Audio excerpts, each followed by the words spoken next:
Hello, আসসালামু আলাইকুম everyone. সবাই কেমন আছেন? আশা করি আলহামদুলিল্লাহ আল্লাহর অশেষ রহমতে সবাই ভালো আছেন। আমিও আলহামদুলিল্লাহ আল্লাহর অশেষ রহমতে ভালো আছি। আজকে নিয়ে আসছি নতুন আরেকটি ব্লগ ভিডিও নিয়ে। তো পুডিং তো কম বেশি সবাই খেয়ে থাকেন। আজকে আপনাদের সামনে নিয়ে আসলাম একটু ভিন্ন ধরনের পুডিং। আজকে বানাবো সেমাই পুডিং। আশা করি আপনাদের কাছে ভালো লাগবে। চলুন ভিডিওটা শুরু করা যাক। প্রথমে আমরা ক্যারামেল তৈরি করে নিব। ক্যারামেল তৈরি করতে আমাদের লাগবে চিনি লাগবে 3 থেকে 4 চা চামচের মতো। তাতে দিয়ে দিব সামান্য পানি। তারপর প্যানটি চুলায় দিয়ে হালকা আঁচে অনবরত নাড়তে হবে যাতে নিচে লেগে না যায়।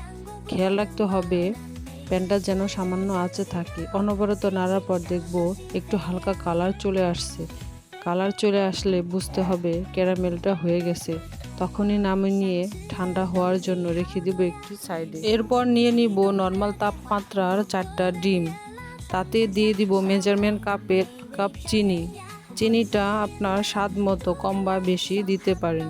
তাতে দিয়ে দিব ভ্যানিলা এসেন্স। ডিমের গন্ধ ভ্যানিশ করার জন্য ভ্যানিলা এসেন্স ব্যবহার করা হয়। তারপর একটি মিক্সার বা কাঁটা চামচের সাহায্যে ডিমগুলো ভালো করে মিক্স করে নিব। মিক্স করতে হবে চিনি গলে যাওয়া পর্যন্ত। তারপর একটি প্যান চুলায় বসিয়ে দিয়ে চুলাটা অন করে দিতে হবে। প্যানটা গরম হয়ে গেলে দিয়ে দিব সামান্য ঘি।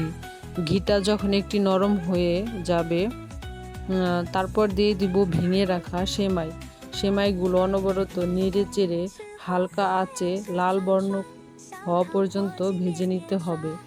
তারপর যে ডিমগুলো মিক্স করে রাখা হয়েছে সেগুলো একটা ছাঁকনির সাহায্যে ছেঁকে নিতে হবে। পরে দুধ এবং ডিমের মিশ্রণ একসাথে ছেঁকে নিব। এখানে আমি হাফ লিটারের থেকে একটু বেশি দুধ নিয়েছি। আপনারা চাইলে বেশি বা কম নিতে পারেন। দুটো ভালোভাবে নেড়ে চেড়ে মিশিয়ে নিব। তারপর ক্যারামেলের বাটিতে দিয়ে দিব ভেজে রাখা সেমাই। এর উপর দিয়ে দিব দুধ এবং ডিমের মিশ্রণ। একটি প্যানে একটি টিস্যু পেপার বসিয়ে নিয়ে তাতে দিয়ে দিব পরিমাণ মতো পানি। সেই পাত্রটি প্যানে বসিয়ে দিয়ে একটি ঢাকনা দিয়ে ঢেকে দিব। যদি কোনো ছিদ্র থাকে তাহলে সেটি বন্ধ করে দিয়ে অপেক্ষা করব 15 থেকে 20 মিনিটের মতো। এরপর একটি টুথপিকের সাহায্যে দেখে নিব পুডিংটি ভালো মতো হয়েছে কিনা। যদি টুথপিকটি শুকনা হয়, গায়ে কোনো কিছু না লেগে থাকে, বুঝতে হবে পুডিংটি পারফেক্ট হয়েছে। আর যদি টুথপিকের গায়ে লেগে থাকে তাহলে আরও 5 থেকে 10 মিনিট অপেক্ষা করতে পারব।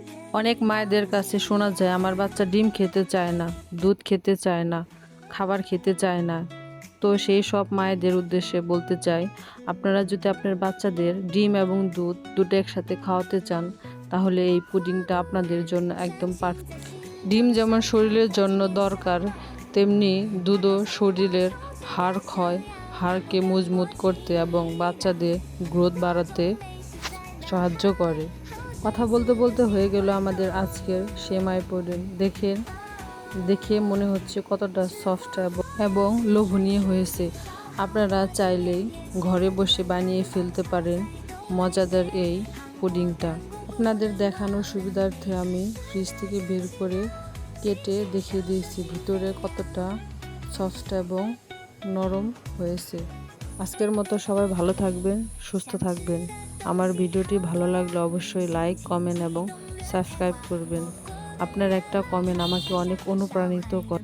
আজকের মতো সবাই ভালো থাকবেন, সুস্থ থাকবেন। আমার জন্য সবাই দোয়া করবেন। আল্লাহ হাফেজ, টাটা, বাই বাই।